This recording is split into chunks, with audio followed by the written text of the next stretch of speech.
नमस्कार साथियों, स्वागत है लर्निंग बाजार के नए कार्यक्रम टुडे न्यूज एनालिसिस यानी टीएनए में। पहुंच चुके हैं हम लोग आज 9 जुलाई 2022, जहां चर्चा करेंगे पिछले दिनों घटित महत्वपूर्ण घटनाओं का और करेंगे उनका विश्लेषण। देखेंगे कि वो परीक्षा के लिए कितने उपयोगी हैं। इससे पहले जो लोग चैनल पर नए हैं, चैनल को सब्सक्राइब करें और अपने दोस्तों के साथ शेयर करें। तो चलिए शुरू करते हैं। आज का हमारा पहला प्रश्न है, पूर्व पीएम शिंजो आबे का निधन हो गया, वो किस देश के पीएम थे? तो इसका उत्तर हो जाएगा जापान। हाल ही में जापान के पूर्व सीएम शिंजो आबे का निधन हो गया। वो जापान के पूर्व प्रधानमंत्री थे।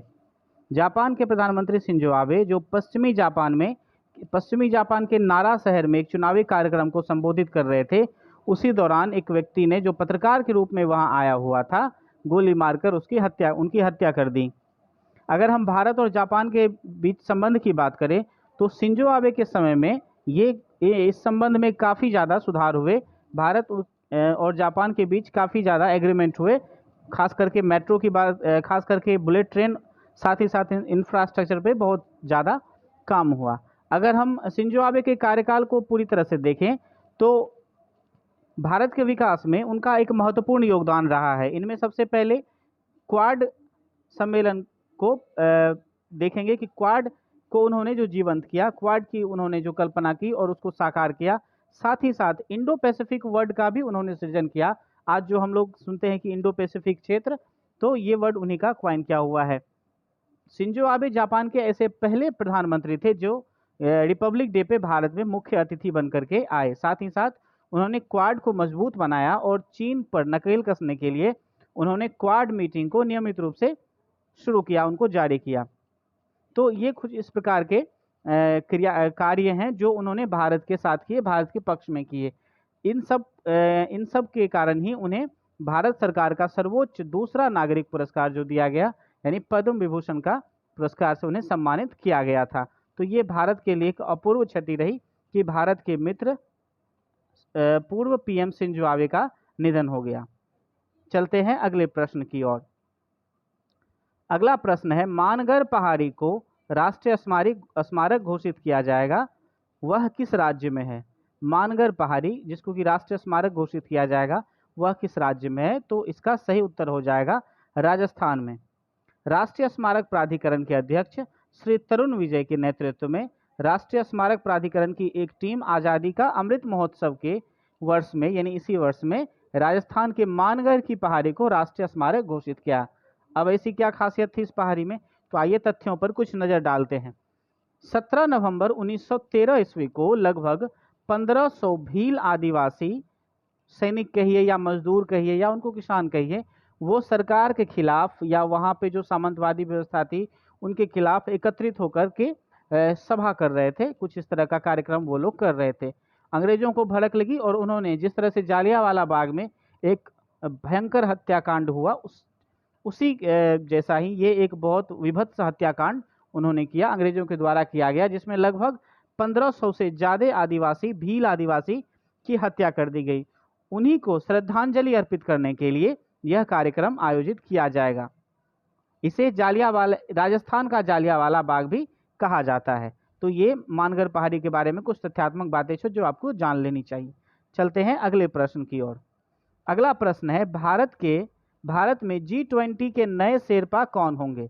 तो भारत में G20 के नए शेरपा अमिताभ कांत होंगे। अब ये नए G20 के शेरपा क्या होता है, तो चलिए इसके बारे में कुछ समझते हैं। हाल ही में आपने चर्चा में सुना होगा कि अभी G20 का मीटिंग चल रहा है इंडोनेशिया के माली में, जिनमें हमारे विदेश मंत्री एस जयशंकर साहब भी गए हुए हैं।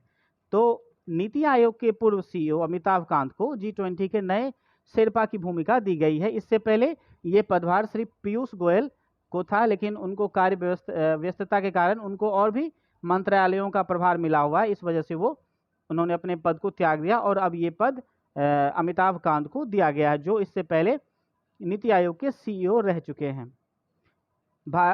अतिरिक्त जानकारी में मैं ये बता दूं कि भारत इस साल दिसंबर में G20 की अध्यक्षता करेगा।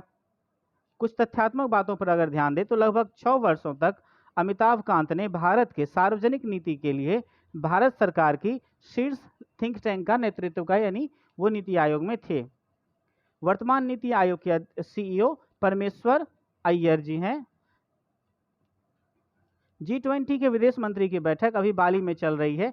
इसमें बहुपक्षीयवाद को बढ़ावा देने पर चर्चा होगी, साथ ही साथ ऊर्जा संकट को दूर करने पर भी विचार किया जाएगा। तो ये कुछ तथ्य थे जो G20 से संबंधित हैं। आप इन्हें एग्जाम पॉइंट ऑफ व्यू से नोट कर सकते हैं। चलिए अगले प्रश्न की तरफ बढ़ते हैं। हमारा अगला प्रश्न है, विश्व किस्वहिली दिवस कब मनाया जाता है? ये एक बहुत महत्वपूर्ण प्रश्न है। विश्व किस्वहिली दिवस कब मनाया जाता है? तो ये मनाया जाता है 7 जुलाई को। विश्व किस्वहिली दिवस ये भाषा से संबंधित है कि किस्वहिली भाषा यूनेस्को के सदस्य राज्यों द्वारा घोषणा के बाद हर वर्ष 7 जुलाई को मनाया जाने लगा। यह भाषा मूल रूप से अफ्रीका में बोली जाती है और अफ्रीकी संघ की ये एकमात्र आधिकारिक भाषा है।